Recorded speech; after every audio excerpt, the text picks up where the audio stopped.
खासदार श्रीमती सुप्रियाताई यांच्यावर उपस्थित इतर सर्व मान्यवर, सभागृहातील मान्यवर आणि बंधुभगिनी, मी इथे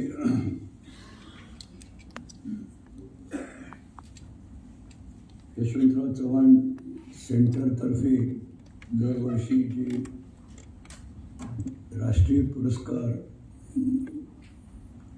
दिले जातात आणि चव्हाण साहेबांच्या जन्मदिनी म्हणजे 12 मार्च रोजी हा पुरस्कार प्रदान सोहळा होतो.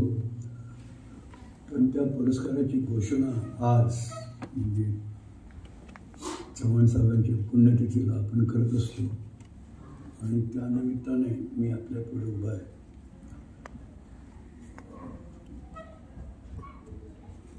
जसं मगाशी आपल्याला सांगितलं गेलं की आजचा हा सोहळा आहे हा प्रामुख्याने राज्यस्तरीय पुरस्कार प्रदान सोहळा आहे. युसूफ मेहर अली सेंटरचा गौरव आपण इथे करणार आहोत. तर त्याच पद्धतीने एक राष्ट्रीय स्तरावरील पुरस्कार चव्हाण सेंटरतर्फे दरवर्षी दिला जातो आणि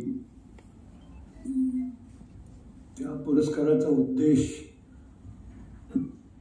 राष्ट्रीय स्तरावर नॅशनल इंटिग्रेशनच्या दृष्टीने म्हणा, लोकशाही मूल्य वृद्धिंगत करण्यासाठी म्हणून म्हणा, देशाची प्रगती पुढे नेण्यासाठी केलेलं महत्त्वाचं योगदान म्हणा, किंवा अशा प्रकारच्या राष्ट्रीय स्तरावरील हाय इम्पॅक्ट योगदानासाठी म्हणून आपण दरवर्षी एका व्यक्तीची, माफ करा आज माझा घसा बसलेला आहे, एका व्यक्तीची किंवा एका संस्थेची निवड करत असतो.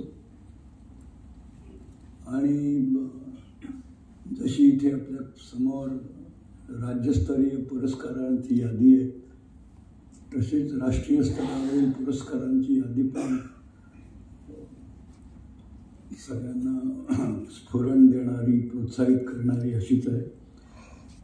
त्याच्यातली काही निवडक नावं जर सांगायची झाली तर गेल्या वर्षी आपण डॉक्टर अभय बंग आणि डॉक्टर राणी बंग त्यांना पुरस्कृत केलं होतं. त्याच्या आधी डॉक्टर सौम्या स्वामीनाथन त्यांना पुरस्कृत केलं गेलं होतं. आणि ती यादी अर्थातच मोठी आहे, पण ज्याला आपण हुजो म्हणू शकू अशा प्रकारची ती यादी आहे. त्याच्यामध्ये रतन टाटा आहे, नोबेल पारितोषिक विजेते अभिजित बॅनर्जी आहे, रघुराम राजन आहे, एअरफोर्सचे marshal of the air force Arjan Singh ते आहे, साहित्य क्षेत्रात महाश्वेता देवी आहेत, तंत्रज्ञानाच्या क्षेत्रात नंदन निलकिणी आहे, श्रीधरन रेल्वेची, अशी यादी आहे. आणि हे सगळं काम करण्यासाठी चव्हाण सेंटरने एक ज्युरी नेमलेली आहे की ती सगळे प्रस्ताव मागवते, नॉमिनेशन्स मागवते, त्यांची छाननी करते आणि स्वतःहून सुद्धा काही प्रपोजल्स पुढे आणते, म्हणजे सर्च कम सिलेक्शन असं. आणि त्या प्रपोजलमधनं आपण, त्या प्रोसेसमधनं आपण एक नाव प्रतिष्ठानला निवड करतो. शेवटी प्रतिष्ठानच्या अध्यक्षांकडे ते नाव प्रस्तावित केलं जातं. त्यांची संमती मिळाल्यानंतर आपण ती जाहीर करतो. मला आनंद वाटतो की यावर्षी IIM Indian institute of management Ahmedabad तिथले प्रोफेसर अनिल गुप्ता, खूप मोठं नाव आहे आणि विशेषतः इनोव्हेशनच्या क्षेत्रात मग अशी आर्टिफिशियल इंटेलिजन्स म्हणाला, पण इनोव्हेशनच्या क्षेत्रात म्हणजे खूप काम केलेलं आहे. आणि त्याहून महत्त्वाचं म्हणजे ज्याला आपण म्हणतो ग्रासरूट इनोव्हेशन. इनोव्हेशन वेगळ्या वेगळ्या स्तरावर होतात, पण देशातल्या ग्रामीण भागामध्ये शिक्षित मंडळी, पण त्यापेक्षा महत्त्वाचं म्हणजे अशिक्षित मंडळीसुद्धा खूप चांगलं इनोव्हेशन करतात. आणि ते इनोव्हेशन, त्याचा अभ्यास करण्याचं, डॉक्युमेंटेशन करण्याचं, ते समाजापुढे आणण्याचं, त्यांना पुरस्कृत करून प्रोत्साहित करण्याचं काम नॅशनल इनोव्हेशन फाउंडेशनच्या तर्फे केलं जातं. पण त्याचबरोबर एक त्याची मोठी डेटाबेस आहे, डॉक्युमेंटेशन आहे. आणि ते काम त्यांनी अनिल गुप्तांनी स्थापन केलं आहे, हनीबी फाउंडेशन. तुम्ही जर हनीबी फाउंडेशनच्या वेबसाईटवर गेला तर तुम्हाला खूप विस्तृत माहिती अशा प्रकारच्या इनोव्हेशनची मिळू शकेल. तर त्यांचं नाव इंजुरीने पुरस्कृत केलं, प्रस्तावित केलं. आणि पवारसाहेबांनी अध्यक्ष या नात्याने त्याला स्वीकृती दिली आणि ते मी आपल्या पुढे नाव जाहीर करतो. त्यानिमित्तानं मला फक्त दोनच गोष्टी मांडायच्या, की मगाशी सुप्रियाताई म्हणाल्या आर्टिफिशियल इंटेलिजन्स नाही, हे आता आर्टिफिशियल इंटेलिजन्स कोणीतरी कृत्रिम व्यक्ती आपल्याला सगळं सांगतं, वाटतं की खरंच अस्तित्वात असलेली व्यक्ती आहे. आणि मग शाळेत जायची गरज आहे का नाही, शिक्षकांची गरज आहे का नाही. आणि हा खरा प्रश्न आहे. पण मला असं वाटतं की खरा शिक्षक, हाडामासाचा शिक्षक आणि खऱ्या मेंदूने विचार करणारा शिक्षक किंवा इतरही क्षेत्रातली व्यक्ती यांना पर्याय सापडू शकणार नाही. आणि त्याचं कारण असं आहे की म्हणजे मानवी जीवनाचे खूप पैलू आहेत. इंटेलिजन्स हा एक पैलू आहे, पण त्याच्याच बरोबर आपण जे म्हणजे मानवाला सामाजिक प्राणी असं म्हटलं जातं, तर समाजातले जे इतर म्हणजे परस्पर संबंध आहेत, त्या निमित्ताने आपल्या भावना आहेत आणि त्या अनुषंगाने आपण निर्णय घेतो, पुढे जातो. या सगळ्या गोष्टींचं भान तुम्ही म्हणाल तसं आजकाल खऱ्या मानवाला सुद्धा राहिलेलं काही शंका येते, तर आर्टिफिशियल मानवाला किंवा रोबोट्सना किंवा आर्टिफिशियल इंटेलिजन्सला ते कसं होईल. आणि त्यामुळे मला वाटतं आता आर्टिफिशियल इंटेलिजन्सचा जमाना आल्यामुळे चांगल्या शाळांची, चांगल्या शिक्षकांची गरज आणखीन वाढलेली आहे.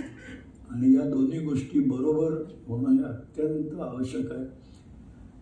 आणि त्याही दृष्टीने सुद्धा मला वाटतं चव्हाण सेंटरचं जे काम आहे, एकूणच समाजातल्या ज्या विविध गोष्टी घडत असतात, चालत असतात, त्या सगळ्यांचा अभ्यास करण्याचं, त्या सगळ्यांचं माहिती गोळा करण्याचं, ते सगळी समाजापुढे परत ठेवण्याचं जे काम आहे हे खूप महत्त्वाचं आहे.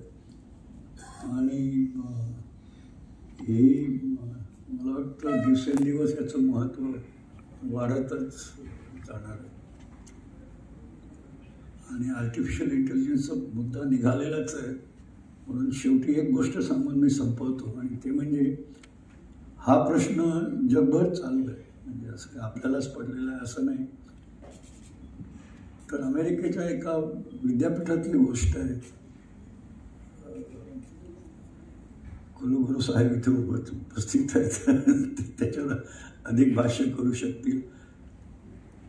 पण तिथल्या प्राध्यापकाने आपला वर्ग घेतला आणि शेवटी त्यांना विद्यार्थ्यांना असाइनमेंट द्यायची होती.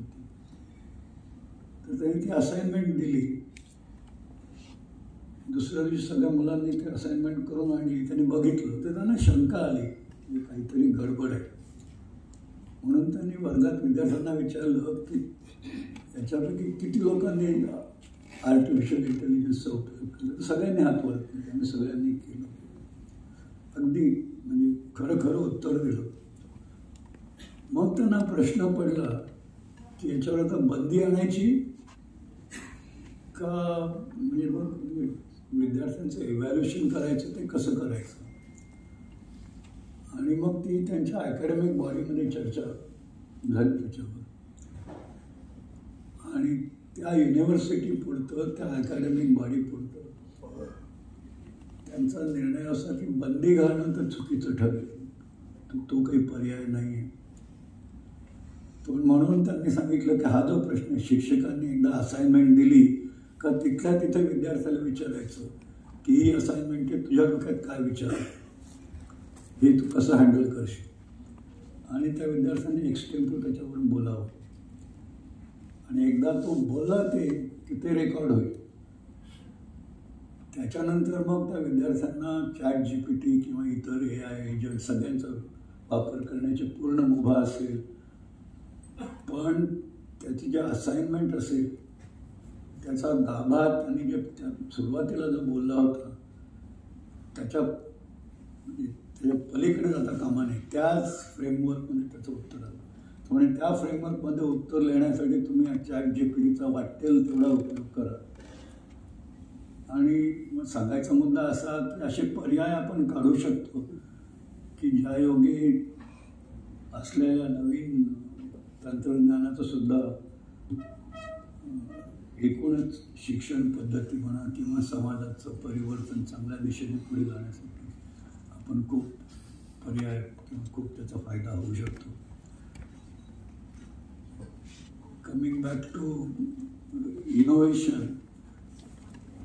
इनोव्हेशनचं पण असंच आहे.